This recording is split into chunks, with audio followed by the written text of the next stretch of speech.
Assalamualaikum warahmatullahi wabarakatuh. Selamat pagi anak-anak. Semoga kalian dan keluarga ada dalam keadaan sehat walafiat dan ada dalam lindungan Allah Subhanahu wa taala. Pada hari ini pada pertemuan yang keempat, Bapak akan menguraikan lanjutan akuntansi perusahaan dagang, yaitu tentang laporan keuangan. Nah, ini. Nanti materinya sebelum dimulai akan Bapak sharekan modulnya supaya sambil melihat penjelasan bisa buka materinya ya. Nah, dalam siklus akuntansi perusahaan dagang sama dengan jasa, tahapan berikutnya setelah dalam pencatatan ya, kira-kira dalam pengikhtisaran, kita akan mulai dengan laporan keuangan, yaitu lanjutan dari kemarin neraca saldo, jurnal penyesuaian, dan kertas kerja. Kemudian jangan lupa nanti ada setelah habis materi di belakang modul ada tugas mandiri ya. Itu diisi, kemudian ada soal-soal, silakan coba diisi. Kalau soal-soal cukup abjadnya saja. Karena sebentar lagi akan menjelang ujian, sekitar akan dimulai Maret ya. Karena materinya banyak, maka Bapak akan secara maraton menyelesaikan materi sampai jurnal penutup. Nanti kalau ada waktu sebelum ujian, kita ulangi lagi dari awal ya. Dari mulai jurnal umum, jurnal khusus, buku besar ya. Kita mulai di awal dengan melampiri Bapak nanti contoh-contoh soal dan soal-soal yang harus dijawab untuk nilai. Nah, untuk mempersingkat waktu, kita akan mulai saja kegiatan pembelajaran yang keempat, yaitu laporan keuangan perusahaan dagang. Nah, di sini laporan keuangan perusahaan dagang, ya, kita lihat saja dulu mengenai tujuan pembelajarannya, ya. Sudah jelas, pasti kalian harus bisa membuat laporan keuangan perusahaan dagang. Uraian materi. Nah, ini dalam laporan keuangan sama di semester 1 ya dalam perusahaan jasa, yaitu ada laporan keuangan berupa apa? Yang pertama sudah pasti namanya perusahaan menginginkan perusahaan itu laba. Kalau tidak laba ya rugi, berarti ada laporan laba rugi. Yang kedua, laporan perubahan ekuitas atau laporan perubahan modal. Dan yang keempat, yang ketiga dulu yaitu neraca, ya, bagaimana posisi keuangan perusahaan dan laporan arus kas. Nah, yang saya uraikan nanti ya, sebetulnya ada lagi catatan laporan keuangan, tapi kita uraikan 4 saja ya, mengenai laporan keuangan. Yang pertama kita uraikan dulu lah ya, kita lihat apa itu laporan keuangan. Ya, coba lihat sini. Kita ulang lagi di semester 1 ya tentang laporan keuangan, yaitu suatu laporan ya, atau ringkasan transaksi keuangan suatu perusahaan pada periode yang terdiri laporan laba rugi. Ini dilakukan setelah kita membuat kertas kerja ya, laporan perubahan ekuitas, neraca, dan laporan arus kas. Nah, untuk mempermudah, kemarin terakhir kita membuat apa? Nah, ini kertas kerja. Ini ya, membuat kertas kerja atau worksheet atau neraca lajur ya. Nah, sumber pembuatan laporan keuangan ya, yaitu dari kertas kerja. Ya, dari kertas kerja. Jadi cukup melihat kertas kerja ya. Pertama, di kertas kerja kemarin ada neraca saldo telah disesuaikan. Setelah itu kan ada laporan laba rugi, ada neraca. Tinggal memindahkan saja ya, memindahkan akun-akun yang ada di dalam kertas kerja tersebut ya. Pertama, yang A, laporan laba rugi ya. Nah, laba rugi merupakan jumlah pendapatan atau beban, dan beban bukan atau, terjadi selama satu periodik. Nah, dulu di perusahaan jasa kan menghitung laporan laba rugi yaitu jumlah pendapatan dikurangi dengan jumlah beban. Nah, hampir sama, hanya ada tambahan. Kalau pendapatannya lebih besar dari beban, berarti perusahaan mendapat keuntungan atau laba. Dan sebaliknya, apabila bebannya lebih besar daripada pendapatan, berarti perusahaan mengalami kerugian, betul ya, kerugian. Ini dibuat dalam satu periodik, biasanya 1 tahun sekali dan biasa juga pada akhir Desember, 31 Desember. Tergantung perusahaannya, ada yang 6 bulan, 1 bulan. Hanya rata-rata dalam perusahaan itu untuk membuat laporan keuangan per tahun. Dan dimulai dari Januari, diakhiri dengan bulan Desember, akhir Desember. Nah, di dalam perusahaan dagang ada tambahan, ya, membuat laporan laba. Kalau kemarin di perusahaan jasa membuat laporan laba rugi itu berapa jumlah pendapatan, ya, berapa jumlah beban, tinggal mengurangi. Sama ini juga, hanya di sini dalam perusahaan dagang tidak ada pendapatan jasa. Dari mana pendapatannya? Nah, kita lihat di sini, ya. Dalam perusahaan dagang ada istilah HPP, ya. Kemarin dalam laporan kertas kerja kan ada metode ikhtisar laba rugi, ada metode HPP. Nah, untuk menghitung HPP, harga pokok penjualan, ya, ada rumusnya. Lihat di sini ya, rumusnya HPP nih, menghitung HPP. Persediaan barang dagang awal, nah ini yang tertera di kertas kerja ada kan, persediaan barang dagang awal, ya, di neraca saldo itu persediaan awal. Ditambah pembelian, ya, ditambah beban angkut, pembelian, awas jangan penjualan, ditambah beban angkut, pembelian, dikurangi retur pembelian, dikurangi potongan pembelian, dan terakhir dikurangi persediaan barang dagang akhir, ya. Nah, ini.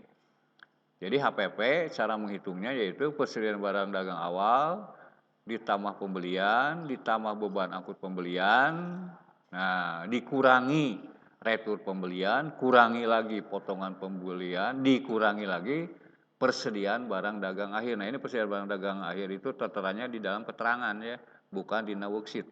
Kalau di worksheet atau kertas kerja bisa dilihat dari akun ikhtisar laba rugi. Ya, di sana kan ada yang sebelah debit, ada yang di sebelah kredit. Itu menunjukkan persediaan awal dan akhir, ya. Paham? Nanti ada contoh soalnya ya. Menguraikan dulu. Nah, kemudian sebelum ke dalam contoh, saya uraikan dulu.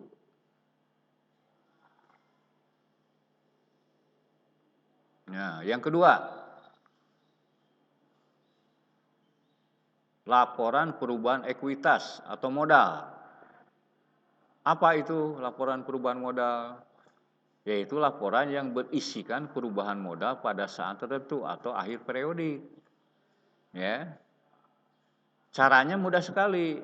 Bagaimana membuat laporan perubahan modal seperti yang kemarin? Yaitu datanya dari modal awal, pripe, laba atau rugi, dan modal akhir. Itu yang hanya 4 saja. Jadi modal awal pada awal periode pembukuan yang ada di kertas kita di neraca saldo. Pripe kalau ada, ya. Kemudian laporan laba rugi dan modal akhir. Nah ini lihat nanti penjelasannya ya untuk contoh. Yang ketiga, nah ini laporan neraca. Nah ini laporan neraca itu laporan yang menggambarkan posisi keuangan yang terdiri dari aktiva dan pasiva atau kewajiban dan modal. Aktiva itu harta, berarti kan harta sama dengan utang plus modal, atau aktiva harus sama dengan pasiva. Kalau aktiva 1 juta, pasiva harus 1 juta, ya, pada waktu tertentu. Nah, sebenarnya komponen yang diperlukan hanya harta, utang, dan modal. Utang itu bisa dikatakan kewajiban, harta aset, kewajiban utang atau liabilities istilah accountingnya, dan capital atau modal. Ya. Nah ini bentuknya ada 2 bentuk skontro, account form, ya, bentuk nanti membuatnya. Skontro itu sebelah menyebelah, berarti harta sebelah kiri atau aktiva, kemudian pasiva sebelah kanan, ya. Berarti aktiva sebelah kiri, sebelah kanan pasipa.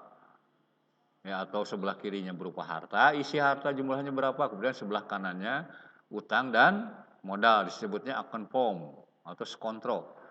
Dan bentuk yang kedua stapel atau reform ke bawah itu mah, ya ke bawah. Jadi ke bawah itu berarti pertama kita menghitung harta, berapa jumlah harta, di bawahnya atau pasipa, di bawahnya pasipa, berapa jumlah utang dan modal. Kemudian yang keempat, nah ini tentang cash flow biasanya ya, atau laporan arus kas. Ya, kalau arus kas ini sangat mudah sekali, tinggal melihat penerimaan-penerimaan kas. Kalau perusahaan dagang itu dari piutang dagang, dari penerimaan lain-lain ya, dijumlahkan, kemudian dikurangi dengan segala macam pengeluaran kas saja yang berhubungan dengan dagang atau bayar utang, bayar prepe, ya, pembelian barang tunai, bukan kredit, pembelian barang tunai. Nanti ada penjelasan ya. Pokoknya segala macam uang yang masuk ya dikurangi dengan pengeluaran. Apa saja uang yang keluar dan masuk itu saja. Ya, nanti ada contohnya ya. Nah, nanti hasilnya ini harus sama dengan kas yang ada, jumlahnya harus sama dengan kas yang ada di dalam neraca. Ya. Nah, ini nih. Tuh, kas yang diterima, seperti pendapatan tunai dan biaya tunai, pemeriksaan jelas, pengeluaran perusahaan, seperti beban-beban dikeluarkan pembayaran utang. Nah, pokoknya yang mengeluarkan uang saja. Ya. Nah, kita akan mulai contoh dengan membuat ya tentang laporan laba rugi. Kebetulan ini gambarnya kurang jelas. Ini bisa dengan dua metode ya membuat laporan laba rugi. Ada gimana kertas kerjanya. Kalau menggunakan kertas kerja istilah laba rugi tidak, dan yang kedua menggunakan metode HPP. Coba bisa dilihat dulu ini contohnya ya. Lihat.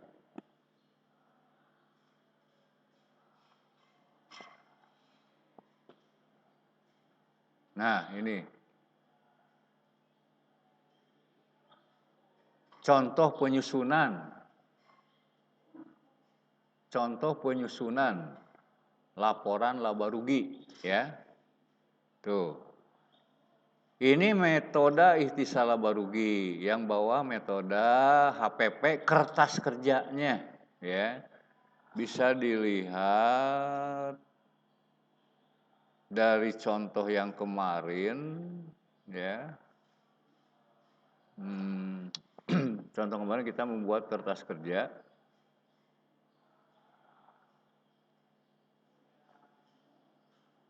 Nah, ini lihat contohnya. Contoh soal yang kemarin.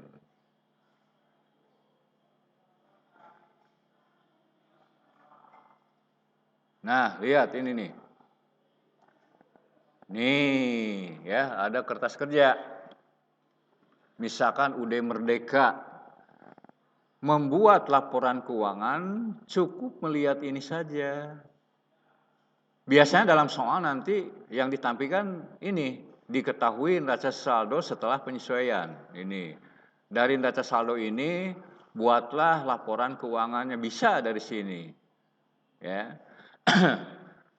Nah, sekarang kita tidak akan dari sini, kita akan membuat laporan keuangan dari kertas kerja. Maaf, ini salah ya. Kemarin juga belum direvisi lagi, ini harusnya kertas kerja.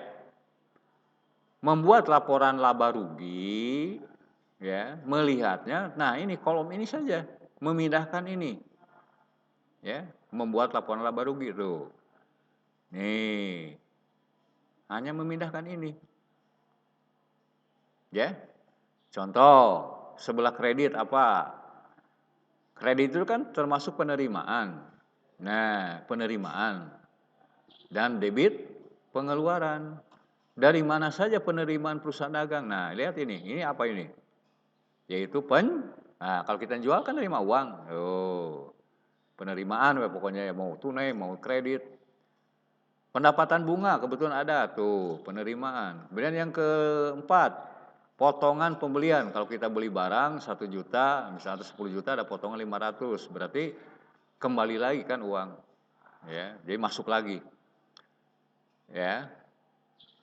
Retur pembelian sama, kita membeli barang misalkan 10 juta, rusak, kembalikan lagi. Itu masuk ke dalam penerimaan. Kalau menggunakan metode ikhtisar, nih di sini ada tuh, ya.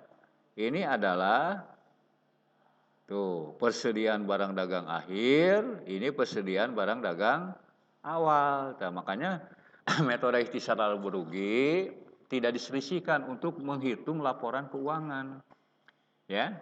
Ini persediaan akhir, persediaan awal, tuh, ya. Ini di kolom debit menghitung laba rugi, ya. Pengeluaran, apa pengeluarannya? Retur penjualan. Oh, kita menjual barang 10 juta misalkan.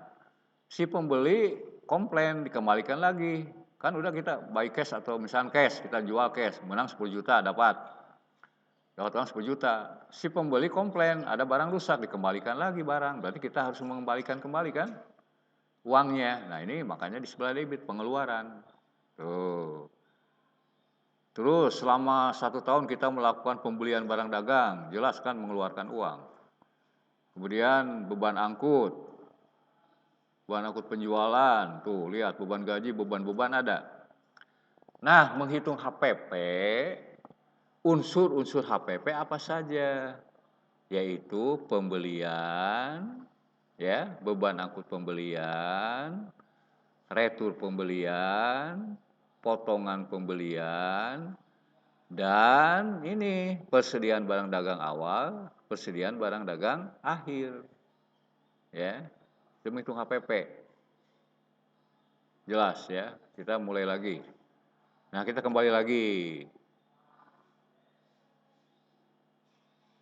Nah, lihat ya.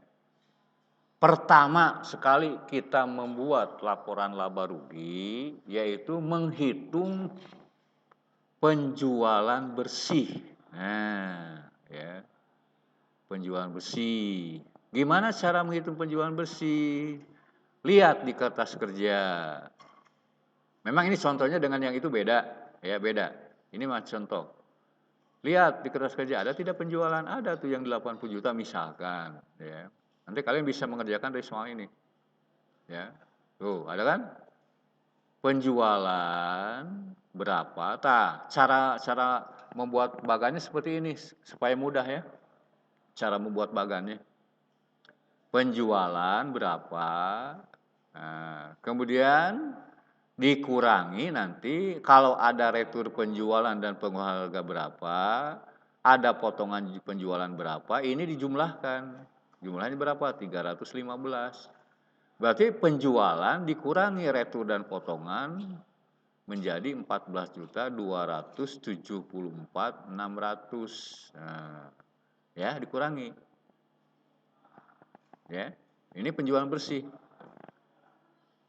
Ya. Nah, kita jangan dulu yang HPP ya. Yang ikhtisar dulu. Balik tuh, ya. Penjualan bersih ini, contoh lagi sama ini. Di sini retur berapa? Kebetulan tidak ada potongan, dikurangi saja penjualan dikurangi potongan. Nah, ini berarti penjualan bersih. Penjualan bersih. Nah, menghitung HPP rumusnya tadi gimana? Tadi PBD awal, ya. Ada kan PBD awal tadi ini, ya PBD awal, ya. Rumusnya sudah ada kan tadi, ya PBD awal. Ditambah apa? Beban angkut pembelian, beban angkut pembelian, ya. Itu kan? Dikurangi retur pembelian, dikurangi potongan pembelian. Tuh. Kebetulan di sini potongan pembelian nggak ada. Sekali lagi, PBD awal, ini nih persediaan awal. Kalau ini digabungkan supaya mudah. Kan PBD awal ditambah pembelian ditambah beban angkut pembelian. Berarti PBD awal berapa? 16.500. Ditambah pembelian dan beban angkut 69 ya. Tuh, ya. Dikurangi kan retur pembelian, dikurangi potongan pembelian. Kebetulan di contoh soal ini tidak ada potongan pembelian. Ya, tidak ada. Jadi yang 69 ya. Yang 69, maaf ini.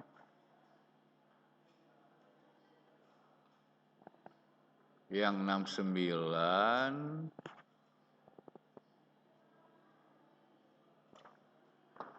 nah, ini kan, ini mengikuti ikhtisar. 69 juta dikurangi 3.500.000. Ini kan retur pembelian, potongan tidak ada. Jadi tinggal 65.500.000 ditambahkan, kan ditambah ini. 82. Kemudian ada persediaan akhir barang dagang, tuh 80 dikurangi.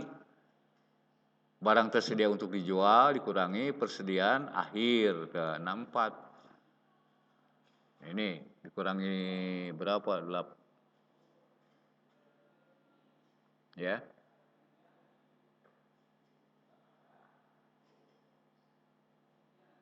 Kurang jelas ini ya.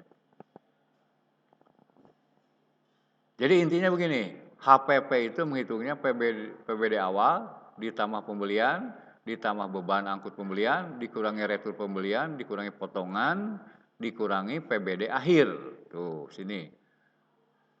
Menghitung laba kotor. Nah, kalau menghitung persediaan barang atau ini nih. Barang tersedia untuk dijual, menghitungnya bagaimana? Barang tersedia untuk dijual itu pembelian ditambah persediaan awal barang ditambah pembelian ditambah beban angkut pembelian dikurangi retur pembelian dikurangi potongan pembelian. Itu adalah barang tersedia untuk dijual ini nih. Ya, nah. Untuk HPP, rumus HPP barang tersedia untuk dijual dikurangi persediaan akhir. Jadi HPP-nya menunjukkan 64 juta. Nah, ini nih. Maka ya, maka ini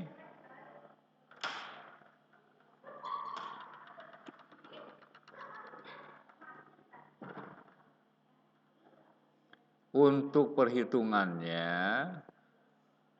laba kotor dari mana? Yaitu penjualan bersih dikurangi HPP. Itu namanya laba kotor. Ya. Gimana? Paham laba kotor? Penjualan bersih dikurangi HPP. Nah, ini adalah laba kotor. Ya, laba kotor. Coba lihatlah. Ya, sampai sini dulu.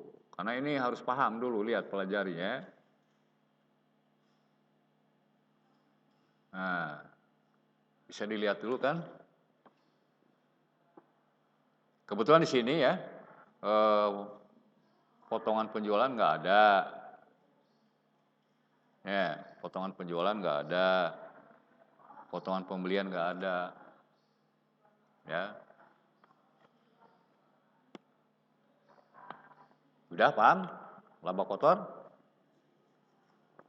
Nah, kemudian kita akan mencoba menghitung laba bersih. Ini laporan keuangan yang agak lengkap ya, sengaja Bapak tampilkan. Menghitung laba usaha atau laba bersih yaitu rumusnya laba kotor dikurangi beban-beban. Itu saja. Ya. Nah, bisa dilihat di sini. Ya. Mengenai beban-beban. Sebentar.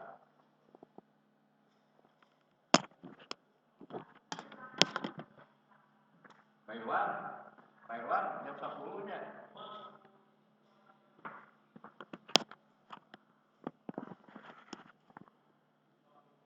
Oh ya, kita mulai lagi. Nah, lihat ini beban lengkap di sini ya, contohnya ya. Beban usaha tuh ada beban penjualan, beban iklan, beban perlengkapan toko, beban angkut penjualan. Beban angkut penjualan bukan hitung HPP ya, hitung HPP beban angkut pembelian. Beban sewa toko, beban penyusutan peralatan toko berapa ya. Beban administrasi umum, ini kebetulan dipisahkan, ini beban usaha operasional, ini beban umum, bisa. Pak, bagaimana kalau beban semua saya mau digabungkan, nggak jadi masalah. Ini hanya membedakan. Kalau ini langsung berhubungan dengan kegiatan usaha, ini tidak langsung kalau ini, ya. Kalau ini operasional perusahaan ya, beban yang berhubungan dengan operasional perusahaan. Nah ini, yang ini. Kalau ini beban umum. Nah, sebetulnya digabung nggak apa-apa, karena di sini juga dijumlahkan. Tuh, jumlahnya berapa? 11.450.000. Tuh. Jadi jumlah beban usaha 11.450.000. Yaitu ini beban-beban dijumlahkan. Mau digabung silahkan. Tapi ini mah menunjukkan dipisah itu adalah ini beban operasional, usaha langsung. Misalkan beban angkut penjualan kan dengan barang. Ya, beban iklan, mengiklankan barang. Kalau ini gaji kantor kan yang kerja di kantor, tidak berhubungan dengan barang. Perlengkapan kantor tidak. Basa-basi peralatan kantor itu di kantoran, jadi tidak berhubungan langsung dengan barang. Ya, kalau ini berhubungan langsung dengan jual beli. Ya. Nah, menghitungnya gimana? Tadi, yaitu laba kotor, ya, dikurangi beban-beban. Oh, laba kotor 29.500.000, beban-beban 11.450.000, ya. Jadi dikurangi jadi tinggal 18.500.000. Nah, ini namanya laba usaha. Ya, laba usaha dari usaha dagang. Awas, ini dari usaha dagang. Karena ini contoh yang lengkap ya, contoh yang lengkap, contoh yang lengkap. Nah, di sini ada pendapatan dan beban di luar usaha. Misalkan pendapatan bunga. Ini kan di luar usaha. Kalau kita misalkan uang di perusahaan disimpan di bank, ini akan dapat bunga. Ya. Nah, makanya ini akan menambah apa? Laba. Ya, kalau mendapat bunga, kalau kita nyimpan uang di bank, kas uang di perusahaan kan biasanya disimpan di bank, misalnya atau lembaga keuangan yang lain, ada bunganya. Nah, akan menambah laba usaha. Tambahkan 600, berarti menjadi 18.650. Ini sebelum pajak, laba bersih sebelum pajak. Ini juga bisa disebut laba bersih kalau tidak ada pendapatan atau beban lain-lain ini ya. Ini bisa dikatakan laba bersih. Tapi kan ada pendapatan bunga ditambah dulu, maka disebut laba bersihnya di bawah ini. Ya. Kembali lagi ke bawah.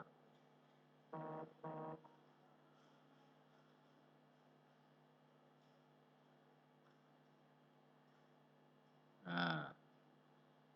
Tuh ya. Karena perusahaan pasti harus bayar pajak. Maka di sini ada laba bersih sebelum pajak, ada pajak penghasilan 4.500.000. Entah berapa persen itu ya. Mungkin ada pajaknya. Kalau 10% harusnya 1 juta. Ya inilah pajak aja lah. Ya, ada pajak. Berarti laba bersih setelah pajak 14.150.000. Nah, ini kalau misalnya menghitung laba rugi yang lengkap, ini bayar pajak, ada pendapatan lain-lain ya. Mohon dipahami. Ya. Tuh. Supaya tidak pusing nanti. Nah, ini kan menghitung HPP ya. Nah, di sini di atas Bapak uraikan lagi bagaimana menghitung HPP. Nah, ini rumusnya. Ya. Rumus menghitung HPP ini. Persediaan barang dagang awal ya. Ditambah pembelian. Contoh ini kebetulan tidak ada beban angkut. Berarti pembelian ini ya, retur pembelian tidak ada, potongan pembelian tidak ada. Kosong. Berarti PBD awal ditambah pembelian. Nah, ini jumlah pembelian berarti 12.650. Persediaan akhir 2 juta, berarti HPP-nya ini rumusnya lihat. Kalian bisa latihan nanti akan Bapak beri nanti dalam latihan itu soal yang lengkap ya. Ini rumusnya. Mau dicatat, dipelajari. Kalau nanti dalam soal dari data tersebut buatlah laporan atau bikin laporan harga pokok penjualan. Nah, ini rumusnya. PBD awal supaya mudah menyusunnya. Ini pembelian, beban angkut pembelian ditambah berapa sekian. Kalau ada ini isinya ya, tambahkan. Kemudian ada retur pembelian, ada potongan pembelian, isi, ditambah, jumlahkan, berarti dikurangi. Nah, pembelian, jumlah pembelian dikurangi retur dan potongan, hasilnya di bawah. Ya. Itu namanya barang tersedia untuk dijual. Rumusnya bagaimana barang tersedia untuk dijual? Yaitu PBD awal ditambah pembelian, ditambah beban angkut pembelian, dikurangi retur pembelian, dikurangi potongan pembelian. Ya, itu namanya barang tersedia untuk dijual. Pembelian bersih, yaitu pembelian ditambah beban angkut pembelian, dikurangi retur pembelian, dikurangi potongan pembelian. Itu rumus pembelian bersih. Kita lihat ini nih. Ini kan pembelian bersih. Dari mana ini hasilnya? Nah, dari sini. Ya. PBD awal ditambah beban angkut pembelian, dikurangi retur pembelian, dikurangi potongan pembelian. Itu namanya pembelian bersih kalau saya uraikan ya. Rumus lengkap, misalkan rumus sederhana bagaimana barang tersedia untuk dijual atau cost of goods sold, istilah kuntingnya ya, cost of goods sold, yaitu PBD awal ya ditambah pembelian bersih, itu barang tersedia untuk dijual. Kalau ingin singkat. Jadi dari HPP ini ada 4 rumus sebetulnya. Pertama, menghitung pembelian bersih. Nah ini, pembelian ditambah beban angkut pembelian, dikurangi retur pembelian, dikurangi potongan pembelian. Itu pembelian bersih. Yang kedua, menghitung barang tersedia untuk dijual. Bisa diuraikan. PBD awal ditambah pembelian, ditambah beban angkut pembelian, dikurangi retur pembelian, dikurangi potongan pembelian. Atau yang ketiga, PBD awal ditambah pembelian bersih. Ya. Nah, baru menghitung HPP itu rumusnya yaitu barang tersedia untuk dijual dikurangi persediaan barang dagang akhir. Ya. Kalau rumus lengkap, ya yang tadi PBD awal ditambah pembelian, ditambah beban angkut pembelian, dikurangi retur pembelian, dikurangi potongan pembelian, dikurangi PBD akhir, itu rumus yang lengkap. Tadi hanya menguraikan satu persatu. Ya. Nah, kita kembali ke neraca, kertas kerja. Nah, ini. Ya, tuh. Coba dari kertas kerja ini kalian harus bisa membuat HPP. Unsurnya ada tidak? Lihat di sini pembelian ada. PBD awal ada ini kan? PBD awal tuh ya. Ini PBD awal. Pembelian ada. Beban angkut pembelian ada. Retur pembelian ada. Potongan pembelian ada. PBD akhir ada. Dari ini kalian harus bisa. Coba nanti dalam latihan ya. Materi yang minggu kemarin, materi modul yang ketiga, materi yang pertemuan ketiga ya. Berarti kalau menggunakan metode ikhtisar laba rugi, nah ini ya. Kalau kertas kerjanya metode ikhtisar laba rugi, HPP harus dihitung. Nih ya. Contoh kembali ke contoh lagi. Nah. Tuh ya. Jadi kita harus menghitung dulu apa? HPP. Jadi penjualan bersih dikurangi HPP. Ya. HPP ini perlu kita susun dulu. Kalau menggunakan kertas kerjanya apa? Menggunakan metode ikhtisar laba rugi. Contoh yang kedua, Nah, ini ya. Kalau menggunakan HPP-nya, kertas kerjanya menggunakan metode HPP. Jadi nggak usah bikin HPP lagi di laporan laba rugi.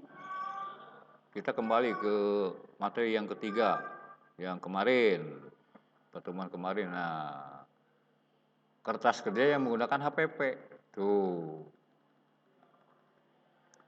Nah, ini tidak usah bikin HPP lagi karena HPP-nya sudah ada. Nih. Ya. Nah, HPP ini sudah ada. Ya, sudah ada. Karena pembelian sudah nol, karena sudah disesuaikan. Kalau metode HPP kan pembelian, beban angkut pembelian, retur pembelian, potongan pembelian sudah disesuaikan. Jadi nggak usah bikin HPP lagi. Karena di sini HPP lihat, HPP di kolom laba rugi ada mana? Nah, ini kan tuh. Ya, sudah ada. Jadi tinggal langsung penjualan bersih dikurangi HPP. Beda dengan metode ikhtisar. Tuh, nggak ada HPP, adanya ikhtisar. Jadi pembelian unsur-unsur HPP harus ditulis dulu, dibikin. Tuh, ya. Nah, mari kita lihat contoh. Contoh, tuh, ya. Contoh. Tetap paling awal kita harus membuat apa dulu? Penjualan bersih. Sekali lagi kita ulang. Penjualan bersih kumaha rumusna? Penjualan dikurangi retur penjualan dikurangi potongan penjualan tuh. 14.599 kurangi ini 14.274. Ini penjualan bersih.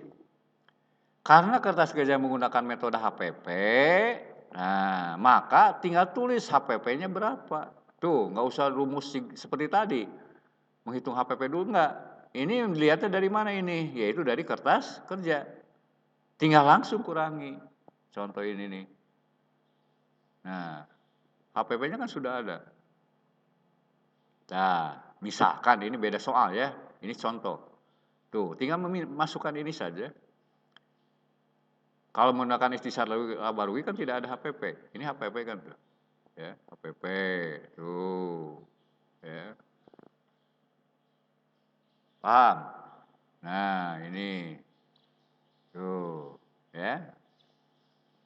Kalau sudah ada laba kotor atau bruto, ya, laba kotor ini kita menghitung laba bersih. Sama seperti yang tadi.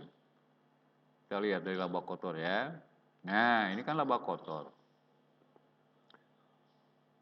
Kurangi segala macam beban ya, beban operasional ini kebetulan sama diuraikan. Tuh, jumlahkan laba kotor ya dikurangi dengan jumlah beban, berarti ada laba usaha tuh. Nah, ini contohnya lain lagi ini. Tidak ada pendapatan bunga. Kita pinjam uang ke bank, perusahaan, ternyata harus bayar bunga. Nah, ini mah ada beban di luar usaha. Beban bunga. Nah, ini dipisahkan ini. Tuh, berarti kalau ada beban bunga kan bukan menerima, mengurangi, maka dia min. Maka laba usaha dikurangi bunga. Berarti laba bersih sebelum pajak. Ke bawah lagi mungkin nanti ada pajak 10%, misalnya kurangi lagi 10%, kurangi 101.000 sekian. Berarti laba bersihnya setelah dikurangi pajak. Paham? Ya. Menyusun laporan laba rugi yang lengkap. Ini sekaligus Bapak bahas untuk dua metode. Mohon maaf karena kita akan menghadapi ujian sekitar Maret, jadi materi kan banyak ini. Pertemuan Bapak percepat dulu sampai materi selesai disampaikan. Nanti kalau ada waktu, tadi juga sudah diuraikan di WA ya, ada waktu kita ulang lagi dari awal. Terutama dalam pembahasan soal-soal ya. Soal-soal dari mulai jurnal khusus, buku besar, buku pembantu, penyesuaian, jurnal penyesuaian, kertas kerja, laporan keuangan, dan nanti jurnal penutup. Nanti kita akan dibahas lagi ya. Kita selesaikan dulu, Bapak sampaikan ya materinya. Udah paham? Membuat laporan laba rugi ya. Ini membuat laporan laba rugi. Ya, tuh ya. Nah, ini nih ada penjelasan ya. Tuh, kan ada tadi uraikan Bapak ya. Agar mudah nyusunnya dari kertas kerja. Pasti ya. Lihat dari yang kedua tuh, ngambil dari kolom laba rugi. Membuat laporan laba rugi di kertas kerja tinggal lihat kolom laba rugi. Yang di sebelah kredit adalah penerimaan, yang sebelah debit pengeluaran. Tuh, ini sudah dijelas tuh. Menghitung penjualan bersih, HPP, lihat HPP-nya. Tuh. Hasil perhitungan dari pembelian, beban angkut pembelian, dan pembelian, tuh. Jika kertas kerja menggunakan metode HPP, maka jumlah P sudah tertera. Tadi kan sudah ada ya. Ya. Membuat HPP di laporan laba rugi kalau menggunakan metode ikhtisar laba rugi. Kalau menggunakan metode ikhtisar laba rugi, kalau menggunakan HPP nggak usah. Tinggal lihat di kertas kerja kan berapa jumlah HPP di kolom laba rugi sebelah debit. Nah itu aja. Berarti penjualan bersih dikurangi itu. Laba kotor, penjualan bersih dikurangi HPP. Beban operasional, lihat ya. Beban administrasi bisa diuraikan. Ya. Gimana? Ya. Sampai ini bisa dipahami? Mungkin bisa lah oleh kalian ya. Intinya penambahan dari perusahaan jasa itu kalau kemarin dalam perusahaan jasa menghitung laporan laba rugi itu hanya pendapatan, jumlah pendapatan dikurangi beban. Sekarang kalau perusahaan dagang kan ada akun-akun yang ada dalam perusahaan dagang tidak ada perusahaan jasa. Seperti ya penjualan, pembelian, potongan penjualan, retur penjualan, ya, retur pembelian, potongan pembelian, beban angkut pembelian. Nah itu kan tidak ada dalam perusahaan jasa ya. Karena ini adalah dagang. Kalau dagang pasti ada barang yang dijual, barang yang dibeli. Maka menghitung HPP. Apa yang dimaksud HPP? Harga pokok. Maksudnya begini ya. Dalam perusahaan dagang itu kalau satu jenis barang lah contohkan. Kalian beli barang misalnya di Banjar 1 juta rupiah. Pasti kalian usaha itu kalau beli 1 juta ingin dapat untung. Ya. Kalau di Banjar dijual 1 juta 100, oleh kalian mungkin bisa dikatakan itu kita dapat laba berapa? 100.000. Itu belum tentu. Harga perolehan kalau dulu di dalam awal itu harga dalam ekonomi ada harga perolehan. Barang banyak, ngangkutnya dari Banjar ke Banjarsari ada transport. Ya. Beban angkut. Kalau beban angkutnya 150.000 gimana? Dijual 1 juta 100, berarti ya laba atau rugi? Rugi. Makanya ya kalian harus paham tentang harga perolehan. Ya. Harga perolehan. Ya. Berarti harga perolehan itu barang bisa dikatakan sampai di tempat kita. Beli 1 juta di Banjar, ongkos angkut 150.000 berarti perolehan barang itu sampai di Banjarsari berapa? 1.150.000 berarti kita harus menjual barang di atas 1.150.000 kalau ingin dapat untung atau laba. Kalau harga pokok itu bedanya sedikit. Kalau harga pokok itu harga pokok barang yang dijual. Ya, harga pokok. Ya. Harga pokoknya harus ada kan harga pokok. Karena kita beli barang 5 ton. Tidak mungkin kan laku semua 5 ton, mungkin lakunya 4 ton. Nah, itu yang menjadi pokoknya yang tahun ini kita hanya penjualan hanya 4 ton gitu ya kalau dari jumlah barang. Yang 1 ton lagi persediaan barang dagang akhir belum terjual. Tapi kan penjualan lebih mahal dibandingkan pembelian nanti ya. Itu ya. Nah, sekarang harga pokok itu lihatnya dari unsur-unsur pembelian. Kade, jangan salah ya. Jangan salah. Untuk menentukan persediaan akhir itu gini, kalau barang dulu beli 5 juta misalnya perusahaannya awal, laku 4 juta. Nah, yang 1 juta persediaan akhir ya. Bisa dikatakan persediaan awalnya 5 juta. Nah, untuk menghitung HPP yaitu dari apa?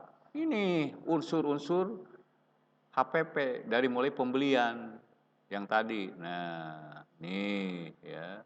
Awas. sabara beli barang, tadi saya uraikan kan harga perolehannya. Ya, berapa kita beli barang ya, berapa ongkos angkutnya. Kan kalau kita beli 7.540.000 dijualnya mungkin bisa sampai 9 juta kan kalau dijualnya. Maka sebelum dijual kan ada ongkos angkutnya, ada barang retur pembelian, ada potongan pembelian. Karena kita kalau barang kita rusak, beli kita kembalikan, mengurangi. Di penjual ada potongan pembelian, kita mengurangi. Berarti HPP-nya kecil ya. Jadi untungnya akan lebih besar ya. Itu maksud HPP ya.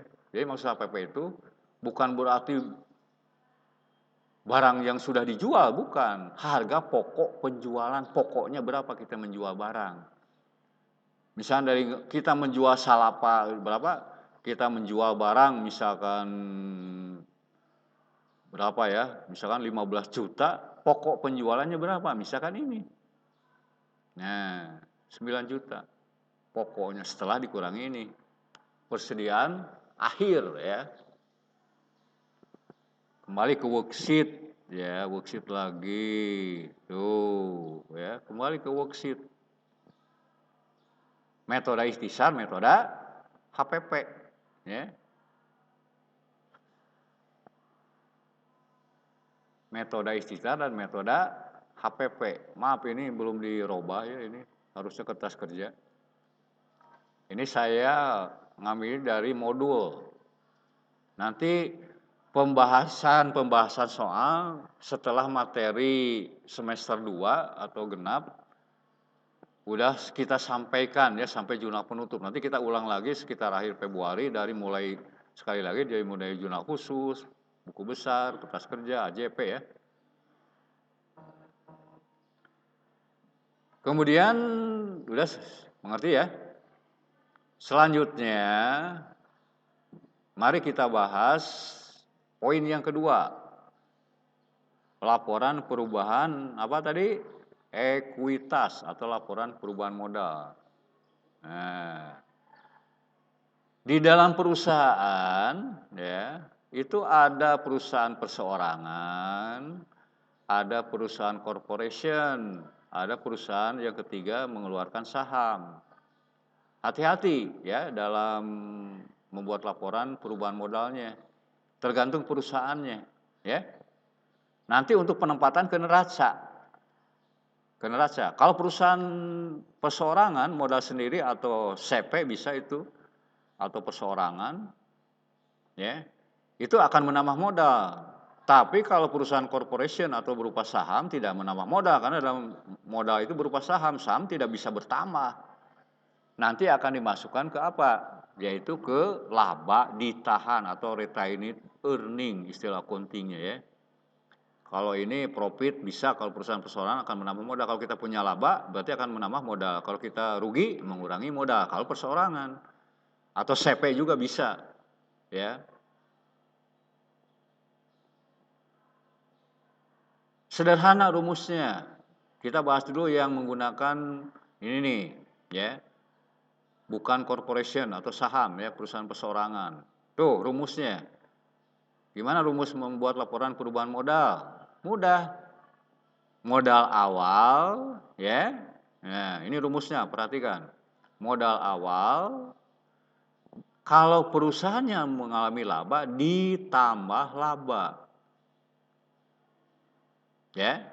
Kalau di perusahaan ada pripe atau pengambilan pribadi, berarti dikurangi pripe kalau ada. Ya. Berarti PBD modal awal ya, ditambah laba dikurangi pripe itu adalah namanya apa? Penambahan modal. Kalau memang ada perusahaannya laba. Kalau perusahaannya rugi bukan penambahan modal, pengurangan modal. Ini contoh yang real dulu, yang nyata ini ya. Ini berdasarkan contoh. Berapa modal awalnya? Misalkan ini 200 juta. Perusahaan mengalami laba. Nah, ditambah laba. Ya, ditambah apa? Laba. Kemudian ada pripe, pengambilan pribadi 10 juta, berarti laba dikurangi pripe, berarti 75 juta. Berarti penambahan modalnya hanya 75 juta. Laba dikurangi pripe itu adalah penambahan modal. Berarti modal awalnya 200 juta ditambah penambahan modal 75 juta, berarti modal akhir per akhir Desember 275 juta. Ini nih penambahan modal. Seandainya perusahaan mengalami kerugian, contoh ini sajalah, bukan laba bersih, rugi. Bukan rugi bersihnya, kalau nggak ada rugi bersih, pokoknya rugi usaha. Misalkan 85 juta. Ada pripe. Kalau rugi, pripe akan menambah.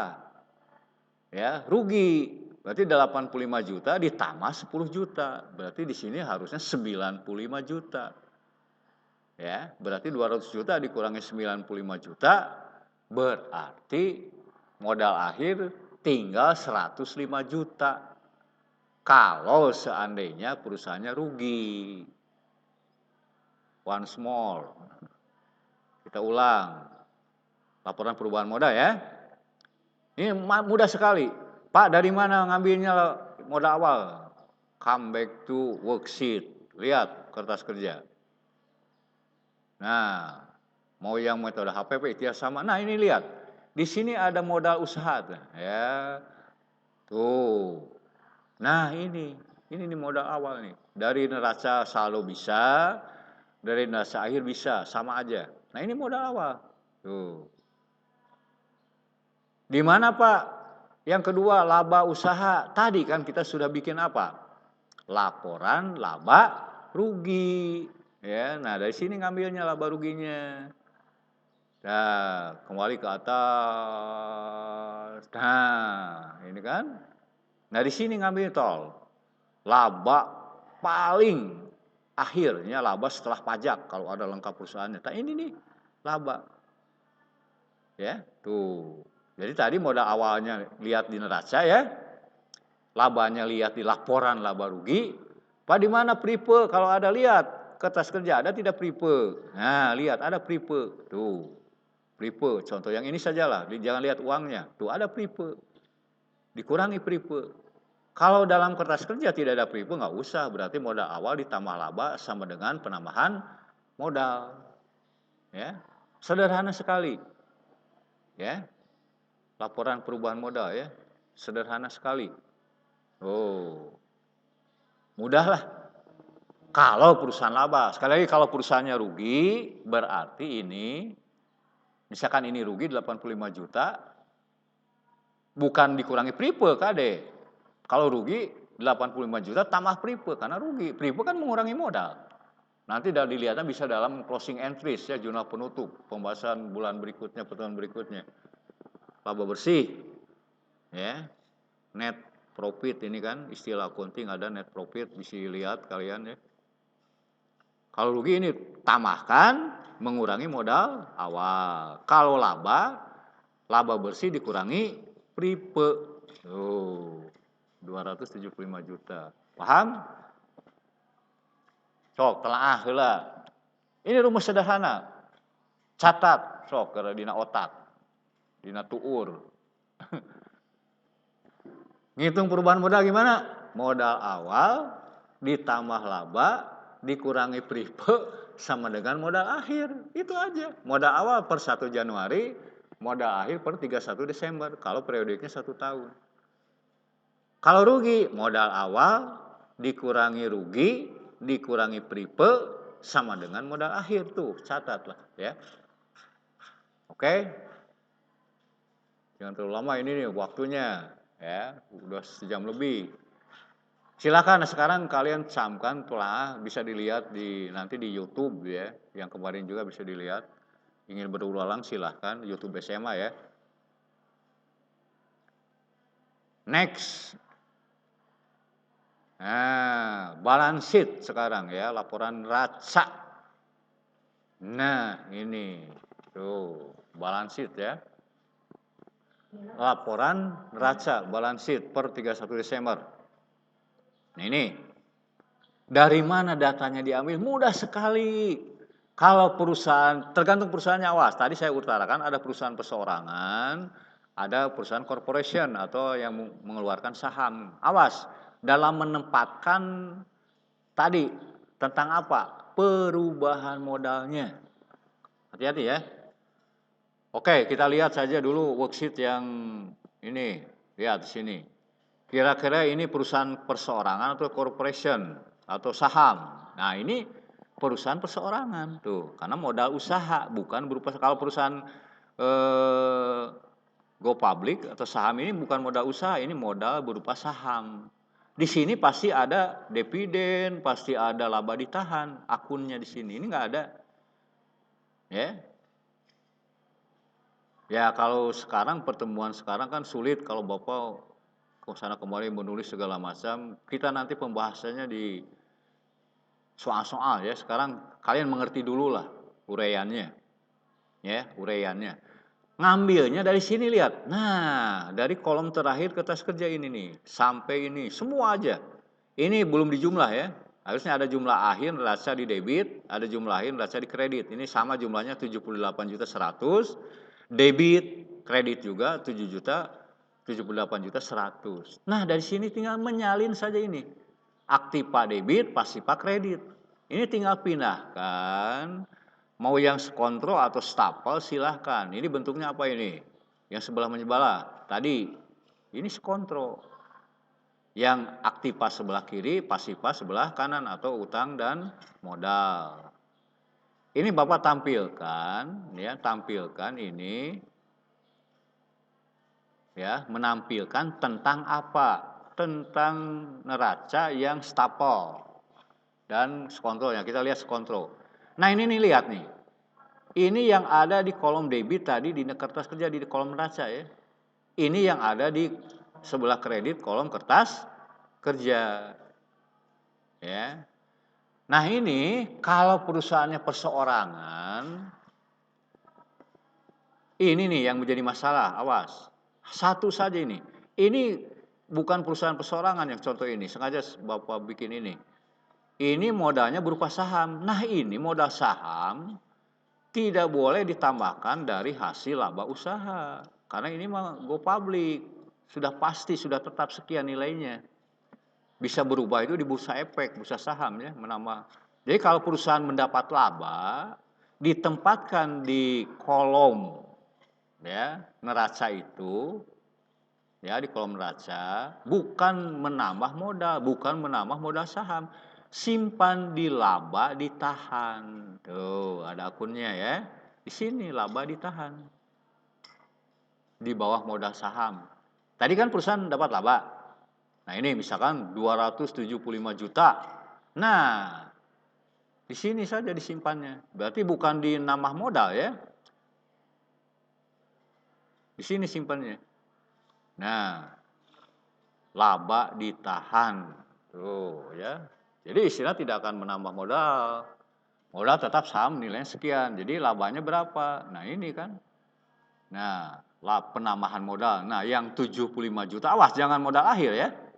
Yang 75 juta laba bersih setelah dikurangi pripe itu namanya laba ditahan karena nanti akan dibagikan melalui dividen pada rapat pemegang saham ya. Simpan 75 juta di sini. Ya. Jangan modal akhir. Nah, kalau perusahaannya perseorangan baru di sini adalah modal usaha. Modal akhir yang ditulisnya di sini satu saja modal akhir. Berapa modal akhir di sini? 275 juta, tempatkan di sini. Berarti modal, misalkan modal abun 275 juta, udah. Nggak ada laba ditahan, nggak ada modal saham, karena di dalam kertas kerja tidak ada. Insya Allah bisa itu imbang. Karena kalau neraca sudah imbang, tidak mungkin akan salah. Justru yang banyak yang salah itu nanti dalam laporan neraca itu, menempatkan apa? Modal. Ya. Nah contoh ini ya, contoh ini ya. Di aktiva ini kan tulis semua berapa jumlahnya 78 juta, udah ya. Sebelah aktiva, sebelah kiri. Sebelah kanan di pasifa, lihat ini. Ada akumulasi. Silakan nanti akumulasi di neraca boleh ditempatkan di sebelah debit, di sebelah aktiva, boleh di kredit. Kalau di aktiva ya, kalau di aktiva itu harus mengurangi ya. Contoh ini di sebelah mana ini? Akumulasi ada tidak? Tuh, ada ya. Di worksheet kan akumulasi di neraca sebelah kredit ya. Nah, di kertas kerja pindahkan ke sebelah aktiva. Tapi mengurangi di bawah aktiva apa? Akumulasi apa? Gedung, di bawah gedung, tapi dikurung ya. Kurung kan istilahnya mengurangi. Jangan ditempatkan di pasipa supaya bisa melihat apa? Berapa sih nilai gedung realnya sekarang setelah di penyusutan bisa dilihat di sini. Gedung dikurangi akumulasi. Ya. Jangan kalau di neraca pasti di sebelah kredit dulu karena itu kan untuk perhitungan balannya. Ya, di sini lihat ini di neraca kan. Tuh, akumulasi di sebelah kredit. Tuh, ya. Nanti kalau di dalam laporan neraca tempatkan di debit, hanya di bawah akumulasi apa? Gedung, di bawah gedung tapi dikurung berarti mengurangi ya. Udah ya. Lihat, hutang dagang. Nah, modal usaha ini nih. Modal ini ya, kalau perusahaan sendiri dalam laporan perubahan modal bukan modal ini yang dicantumkannya. Ini modal awal. Nah, berarti modal yang dicantumkan di sini, misalkan modal Amin, adalah modal yang ada dalam laporan perubahan modal. Nah ini modal akhir ya. Kalau perusahaannya perusahaan perseorangan. Jadi hutang berapa, jumlah modal ekuitas berapa. Jadi modal yang ditulis di sini adalah modal akhir. Jangan ditulis modal yang ada di kolom kredit di worksheet. Ini mah modal awal. Paham? Paham ya? Ya, masa nggak paham lah. Mudah sekali neraca. Yang robanya hanya ini saja. Kalau perseorangan. Ini ganti ke modal akhir. Bagaimana kalau tadi yang modal saham? Ya tadi. Penambahan modalnya masukkan ditulisnya. Laba ditahan di sini tuh. Jangan menambah modal saham. Saham itu robanya setiap saat. Kan perusahaan di Bursa Efek saham misalkan ini PT UD Sejahtera jual belikan keluar masuk. Tidak akan berpengaruh modal saham itu ya. Ini mau laba ditahan karena laba ditahan itu nanti akan dibagikan ke dividennya kepada para pemegang saham. Setelah rapat para pemegang saham ya, istilah namanya dulu dalam ekonomi kan dividen ya. Laba usaha. Paham? Awas ada dua kemungkinan. Jelasnya nanti dalam contoh soalnya, Bapak berikan yang perusahaan yang perseorangan, perusahaan yang go public. Hanya sedikit bedanya. Kemudian tadi juga dalam laporan keuangan tentang laporan laba rugi, metode awas. Kalau menggunakan metode ikhtisar, ya HPP harus dihitung dulu. Kalau menggunakan worksheetnya metode HPP nggak usah dihitung, tinggal pindahkan HPP di worksheet ke laporan laba rugi. Terserah itu kalian nanti ya. Makanya kemarin saya beri contoh baru sampai jumlah penyesuaiannya saja ya kan menggunakan metode ikhtisar dan HPP. Untuk minggu berikutnya nanti langsung kita bikin worksheet. Nanti soalnya akan mandiri yang berkaitan nanti soal. Untuk mengisi portofolio berapa sama dengan semester 1 ya. Nanti penugasan mandiri tolong diisi terus ya. Sama penilaian diri. Silakan kirim ke GC, kalau nggak GC biasa ke WA. Harusnya di GC lah. Untuk portofolio KD, penugasan mandiri. Untuk nilai tugas nanti belum. Udah ya? Nah, yang harusnya ada 5 kan posisi keuangan. Yang ini sajalah yang paling mudah ini nih, cash flow. Cash flow menghitung arus kas ya. Ini paling mudah sebetulnya. Dalam perusahaan dagang, nah ini ada contoh lah ya.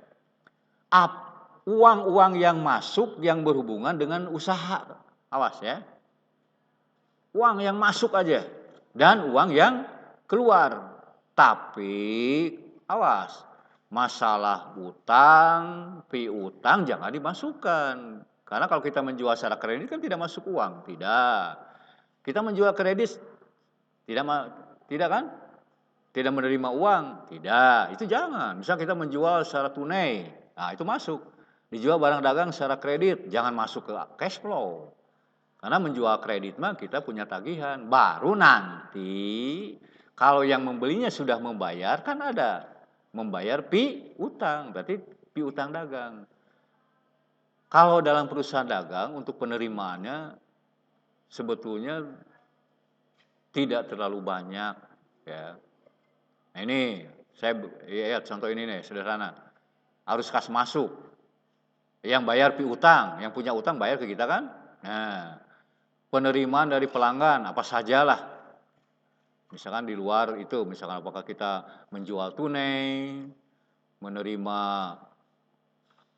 penjualan-penjualan yang lain ya, penerimaan bunga, pokoknya dari pelanggan. Yang penting menerima piutang, ada yang bayar utang, kita menjual tunai, kan masuk uang, yang masuk ya. Nanti yang lengkapnya dalam contoh lah. Ini mah kita penjelasan dulu. Yang kedua, arus kas keluar, segala macam uang yang keluar. Ya. Membeli barang-barang dagang secara tunai. Nah, itu kan keluar uang. Bayar beban-beban, baik beban listrik, beban air, beban gaji, beban angkut. Nah, itu kan segala macam uang yang keluar. Ya. Bayar hutang masuk enggak? Masuk. Kan kita mengeluarkan uang, segala macam pengeluaran. Nah, nanti jumlah uang yang masuk berapa, jumlah uang yang keluar berapa, ini kalau cash flow, hati-hati, ini harus dibikin di khusus buku cash flow. Biasanya kalau di perusahaan tiap hari harus ada. Berapa hari ini kas masuk? Masukkan. Di luar harus kas, di luar buku kas. Jadi ada khusus cash flow, buku cash flow, supaya mudah. Jangan per bulan, kalau per bulan kita harus merekap. Lebih baik biasanya di perusahaan itu bikin sendiri, tersendiri. Hari ini uang masuk dari mana? Penjualan barang, catat. Dari apa lagi? Ada yang bayar utang, catat. Ada penerimaan dari bunga, catat. Itu hari ini misalkan ya. Hari ini menjual barang. Ya, kita membeli barang secara tunai, uang keluar kan, catat. Ya. Hampir sama dengan kas, ya, kas umum, cash flow itu ya. Hampir sama itu. Ya. Hampir sama. Tidak jauh berbeda. Berarti ini rekaman ya. Kalau cash flow itu rekaman, keluar masuk uang, controlling seolah-olah ya. Karena apa? Jumlah arus kas keluar dengan arus kas masuk. Nah, kebetulan ini ada contoh. Kas masuknya 72 juta, 378. Kas keluarnya ternyata 80 juta 190 ribu. Nah, berarti kas berkurang. Ya.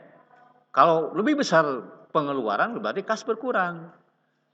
Nah, kas berkurang ini nanti dilihat saldo awal tahun kas berapa. Makanya kata Bapak juga, kalau cash flow itu dari awal tahun lebih baik. Ya. Berapa saldo awal kas awal tahun buku? Nah, saldo awal kas tahun buku berapa dikurangi. Ya, pengurangan kas karena ini penerimaan kas lebih besar dibandingkan dengan pengeluaran. Sehingga di sini ada hasil 59 juta 688. Nah, ini awas. Ini ya. Cash flow ini harus sama. Ya, awas, harus sama saldo akhirnya dengan buku kas yang ada di dalam neraca. Nah, di sini nih. Kas ini harus sama dengan yang ini. Kalau cash flow-nya tidak sama, berarti masih ada kesalahan pencatatan. Kalau pencatatannya tiap hari, tidak mungkin akan salah. Ya. Apa gunanya cash flow? Menguraikan, ya, menguraikan penerimaan pengeluaran itu dari mana saja. Ya. Misalkan penerimaan, lihat saja buku piutang dagang kalau ingin per bulan. Oh, itu penerimaan dari piutang. Lihat saja penjualan secara tunai. Oh, itu dari penjualan tunai. Kan terima uang. Ada lagi misalkan penerimaan bunga. Lihat, ada tidak penerimaan bunga. Nah, itu yang masuk. Atau kadang-kadang perusahaan istilahnya menyewakan gedung. Itu cash flow asup. Ya.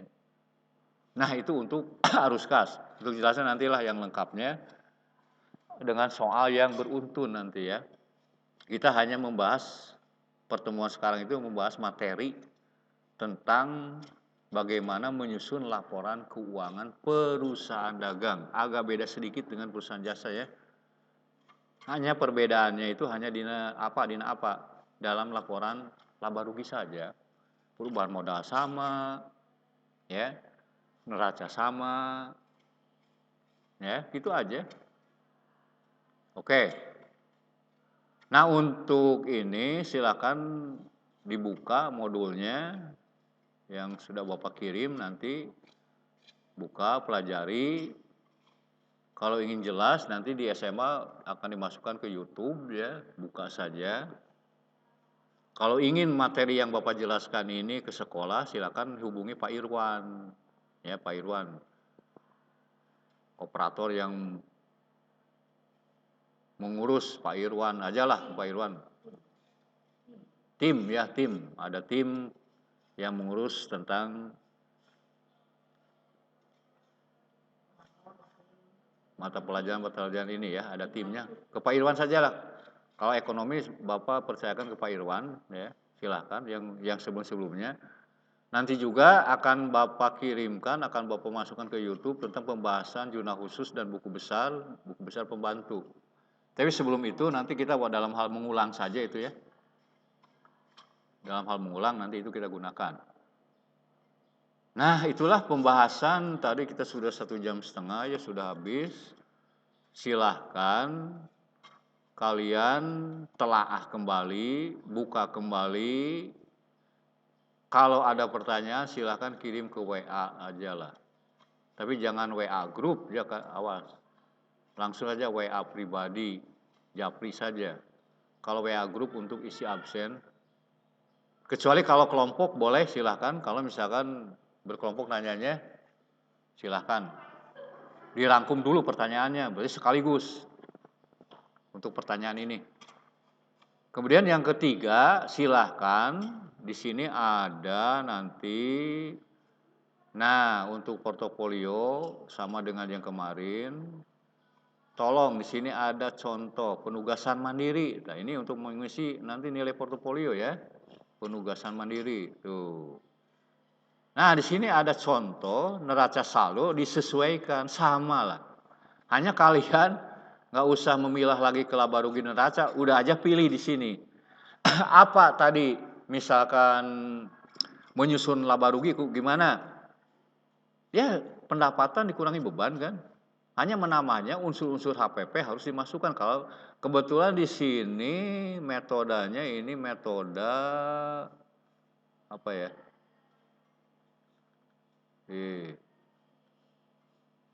Bentar. Metode HPP ya. Ini metodenya metode HPP.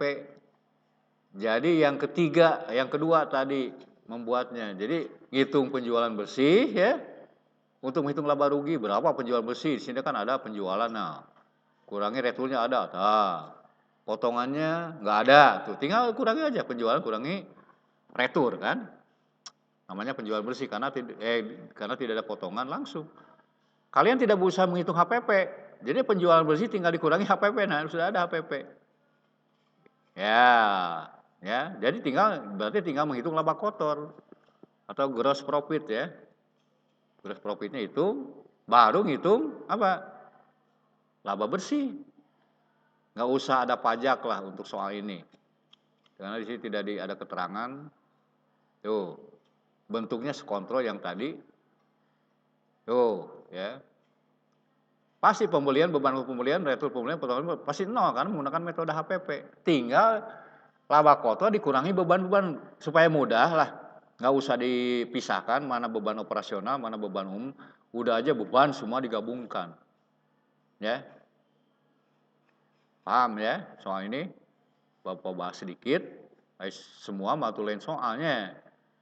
Kemudian untuk neraca lihat saja ini. Neraca itu isinya apa? Kan harta, utang, dan modal. Karena ini perusahaan perseorangan tuh, ya berarti nanti di neraca modalnya modal akhir dari laporan perubahan modal. Nah dari sini ya, laba rugi, tuh perubahan modal, sila. Berarti di neraca nanti ini modal yang dimunculkannya modal akhir dari laporan perubahan modal ya, jangan lupa. Kerjakan langsung ya kalau sudah selesai, langsung kirimkan ke GC. Ada satu lagi nih, latihan soal. Silakan untuk latihan soal, karena ini bukan membuat hitungan ya, hanya sedikit. Silakan abjadnya saja lah isinya, ABCD-nya, supaya memperingan tugas, asal paham. Ya. Tolong juga ini untuk penilaian diri, ya, untuk penilaian diri ditulis aja bagannya ya. Penilaian diri, bagannya ditulis, kemudian checklist aja lah.